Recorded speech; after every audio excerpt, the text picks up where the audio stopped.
I'm reading something tonight that I did not write, but I heard for the first time when I was tutoring reading in school, and I just love it.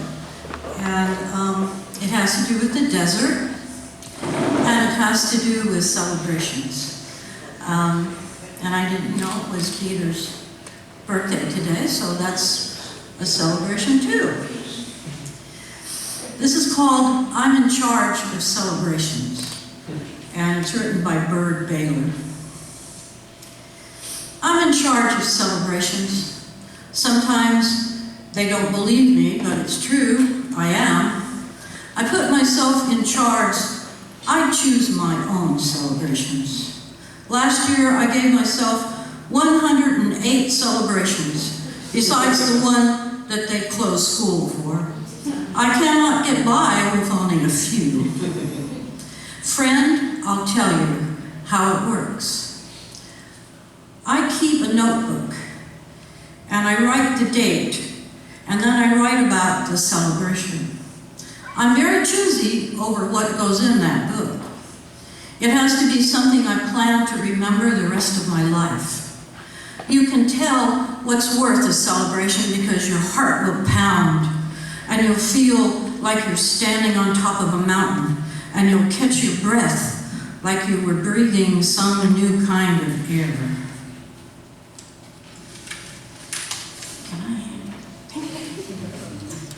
Otherwise, I counted just an average day. I told you I was choosy. Once I saw a triple rainbow that ended in a canyon where I had been the day before. I was halfway up a hill, standing in a drizzle of rain. It was almost dark, but I wouldn't go in because of the rainbows, of course. And there, at the top of the hill, a jackrabbit was standing up on his hind legs, perfectly still, looking straight at that same triple rainbow. I may be the only person in the world who's seen a rabbit standing in the mist, quietly watching 3 rainbows. That's worth a celebration any time. I wrote it down and drew the hill, and the rabbit, and the rainbow, and me. Now, August 9th is Rainbow Celebration Day.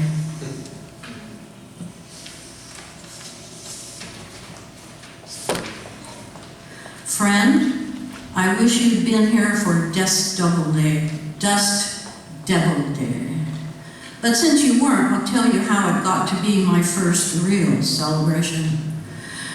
You can call them whirlwinds if you want to. Me, I think dust devils is a better sound. Well, anyway, I always stop to watch them. Here, everyone does. You know how they come from far away, moving up from the flats, swirling and swaying and falling and turning, picking up sticks and sand and feathers and dry tumbleweeds. Well, last March 11th, we were all going somewhere. I was in the back of a pickup truck when the dust devils started to gather. You could see they were giants. You could swear they were calling their friends to come too. And they came, dancing in time to their own windy music. We all started counting. We all started looking for more. They stopped that truck and we turned around and around, watching them all. There were 7. At a time like that, something goes kind of crazy in you. You have to run to meet them, yelling all the way. You have to whirl around like you were one of them, and you can't stop until you're falling down. And then, all day, you think, how lucky you were to be there. Some of my best celebrations are sudden surprises like that. If you weren't outside at that exact moment, you'd miss them. I spent a lot of time outside myself, looking around. I have Green Cloud Day, too. Ask anybody and they'll tell you clouds aren't green. But late one winter afternoon, I saw this huge green cloud. It was not bluish green or grayish green or something else. This cloud was green. Green as a jungle parrot. And that strange thing was, it began to take the shape of a parrot. First the wings, and then the head and beak. High in the winter sky, that green bird flew. It didn't last more than a minute. You know how fast a cloud can change. But I still remember how it looked. So I celebrate green clouds on February 6th. At times like that, I always think, what if I'd missed it? What if I'd been in the house? Or what if I hadn't looked up when I did? You can see I'm very lucky about things like that.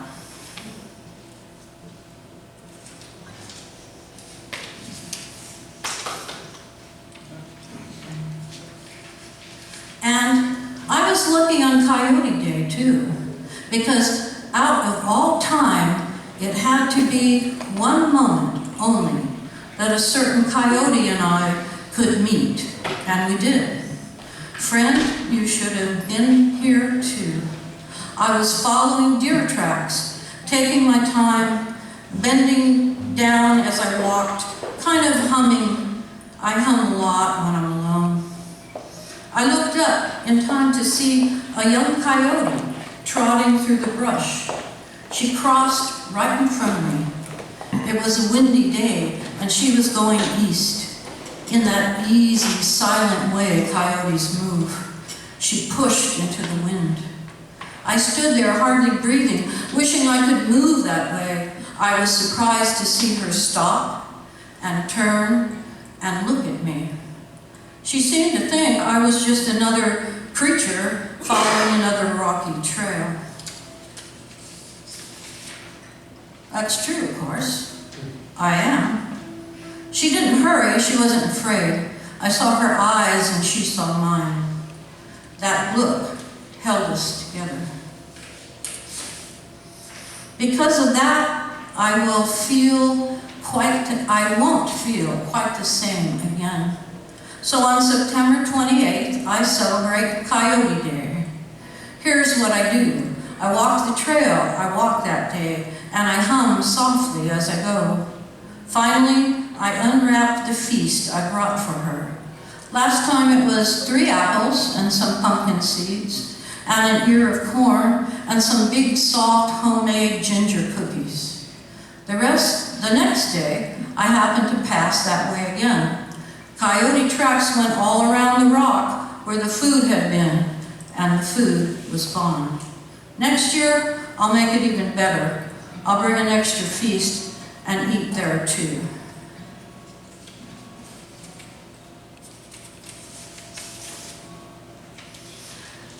Another one of my greatest of all celebrations is called the Time of Falling Stars.